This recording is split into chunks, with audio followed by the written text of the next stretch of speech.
উমর ইবনে খাত্তাব রাদিয়াল্লাহু আনহু থেকে বর্ণিত, তিনি বলেন রাসূল সাল্লাল্লাহু আলাইহি ওয়াসাল্লাম বলেছেন, যে ব্যক্তি নিত্য প্রয়োজনীয় দ্রব্যাদি মজুদ করে না রাখে, আল্লাহর রহমত ও ফজল পাবার যোগ্য। আর যে ব্যক্তি ওইসব মজুদ করে রাখে, সে মূলত অভিশপ্ত।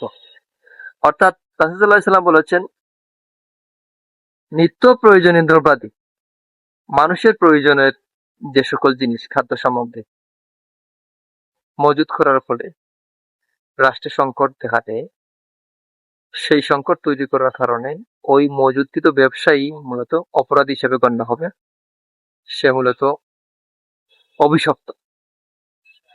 আর ওই ব্যবসায়ী যে